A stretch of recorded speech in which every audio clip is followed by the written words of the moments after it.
Hindi anya biro at hindi rin bomb threat ang pagtatalaga sa sarili bilang designated survivor ay kay Vice President Sara Duterte. Sinabi niya po yan nang dumalo sa paglulunsad ng Brigada Eskwela sa Carmen, Cebu.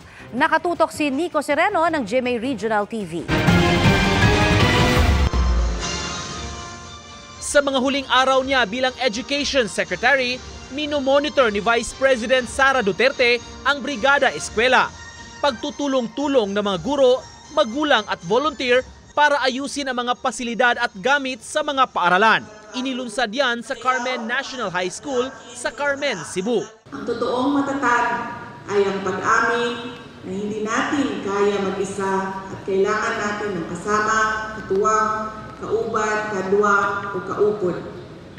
That is why we are here today to reaffirm our spirit of community. Sa pagiging epektibo ng pagbibitiw niya sa DepEd sa Biyernes, siniguro ni Duterte ang maayos na transition kay Senator Sonny Angara, ang incoming Education Secretary.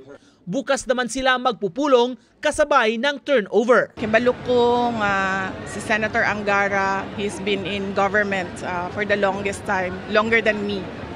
So kibalo siya kung unsa ang ato ang kinahanglan, kibalo siya kung unsa atong kinahanglan buhaton to improve the quality of education. Kaugnay naman ng mga DepEd officials na naghain ng courtesy resignation, nagbilin daw siya sa kanila na manatili muna sila sa pwesto. I invited them for dinner and giingnan nako tanan mga USECs and ASECs. Please stay until the new secretary will remove you because otherwise kung manghawa tanan mapiangan ang Department of Education. It will be detrimental to the department. Ika-anim na DepEd activity na niya ito sa Cebu. Bagamat di siya nakadalo sa opening sa palarong pambansa na dito rin ikinasa dahil dumalaw na lang sa mga atleta sa ospital. Kaugnay nito at nang magiging pagliban niya rin sa SONA ng Pangulo para raw maging designated survivor, sabi niya, karon lang ko nakakita og kanang ganing Vice President na pangita ang iyahang attendance sa tanan mga butang.